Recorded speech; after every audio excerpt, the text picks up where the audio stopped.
Anil Kumar Yadav birthday రోజునే ప్రారంభించిన water plant ను నిర్దాక్షిణ్యంగా కూల్చేశారని వైసీపీ నాయకులు ధ్వజమెత్తారు. దీని గురించి మాట్లాడడానికి కమిషనర్ నందన్ మనతో ఉన్నారు. ఆయనతో మాట్లాడదాం. నందన్ గారు చెప్పండి, ఎంతో మంది దాహార్తిని తీర్చే వాటర్ ప్లాంట్ ని నిర్దాక్షిణ్యంగా కూల్చేయాల్సిన అవసరం ఏమొచ్చిందంటారు?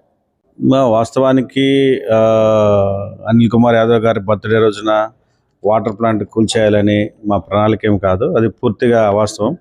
యాక్చువల్గా అక్కడ ఏసీ మార్కెట్ కాంప్లెక్స్ ఉంది. అది అందులో కొన్ని షాప్స్ నిరుపయోగంగా ఉన్నాయి. దానికి కారణాలు ఏంటంటే యాక్సిస్ అనేది చాలా తక్కువగా ఉంది. తర్వాత పార్కింగ్ అనేది ప్రధాన సమస్యగా ఉంది. మూడవది, అక్కడ ఉన్నటువంటి ఓపెన్ స్పేస్లో ఓపెన్ యూరినేషన్ అది జరుగుతూ ఉంది.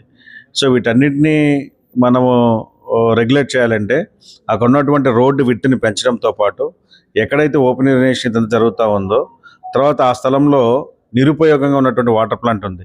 అంటే ఈ మధ్య కాలంలోనే అక్కడ ఎన్టీఆర్ సుజల పథకం కింద కేవలము ₹2కి 20 లీటర్లు ఇచ్చేటువంటి వాటర్ ప్లాంట్ని, దాని జస్ట్ 10 మీటర్స్ డిస్టెన్స్లో వాటర్ ప్లాంట్ ఉంది. సో ఈ వాటర్ ప్లాంట్ నిరుపయోగంగా ఉంది. ఇది మున్సిపల్ సైట్లో ఉంది. ఆ తర్వాత దాని కరెంటు బిల్లు కూడా మున్సిపల్ వారే మొన్నటి వరకు కట్టేసి ఉన్నారు. మున్సిపల్ వారు అది నిరుపయోగం ఉంది కాబట్టి ఆ కరెంటు బిల్లు కూడా కట్టలేదు కాబట్టి కరెంటు కూడా డిస్కనెక్ట్ చేశారు. సో ఇప్పుడు దాన్ని మనం అందరికీ ఉపయోగ విధంగా పార్క్లా డెవలప్ చేయాలని ప్రణాళిక, దానికి టెండర్ పిలిచాము. టెండర్ ప్రాసెస్ అయిపోయింది. వర్క్ ఆర్డర్ కూడా ఇష్యూ చేశాము. కాంట్రాక్టర్ వర్క్ స్టార్ట్ చేసే క్రమంలో ఆ కాంపౌండ్ వాళ్ళతో పాటు ఇది కూడా తీయాల్సిన అవసరం వచ్చింది.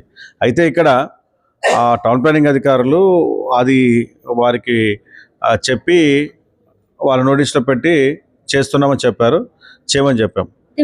ఇంటిమేషన్ ఎందుకు ఇవ్వలేదు సార్? ఇంటిమేషన్ ఇచ్చామని చెప్తాను. ఇంటిమేషన్ ఇవ్వబట్టే కదా ఆయన అక్కడికి వచ్చారు. ఇంటిమేషన్ లేకుండా వాళ్ళు రారు కదా అక్కడికి. ఇంటిమేషన్ ఉంటేనే కదా వస్తారు. సో వచ్చి జరిగింది. సో అందులో ఎటువంటి దురుద్దేశము లేదు. అలా అనిల్ కుమార్ యాదవ్ గారి బర్త్డే రోజు చేయాలనే ఆలోచన అంతకంటే లేదు. ఎందుకంటే ఎవరేమైనా వారు ప్రజాప్రతినిధి, ఒకప్పుడు మాజీ మంత్రివర్యులు, ఖచ్చితంగా వారి పట్ల మాకు గౌరవం ఉంటుంది. అటువంటి ఉద్దేశం కాదు. కావాలని చెప్పి ఈ న్యూస్ వాళ్ళు న్యూస్ కవరేజ్ కోసం, లైక్స్ కోసం ఇది ఫ్లేరప్ చేస్తాం తప్ప ఇందులో అవాస్తవం, పూర్తిగా అవాస్తవం. ఇది ఎటువంటి వాస్తవం లేదు. ఖచ్చితంగా నిరుపయోగంగా పడి ఉన్న వాటర్ ప్లాంట్ ని మాత్రమే మేము కూల్చేయడం జరిగింది. దాన్ని కూడా పార్క్ కోసం మాత్రమే ఇలా చేయడం జరిగిందని కమిషనర్ నందన్ గారు మనకు తెలియజేశారు. చూస్తూనే ఉండండి మన HN90.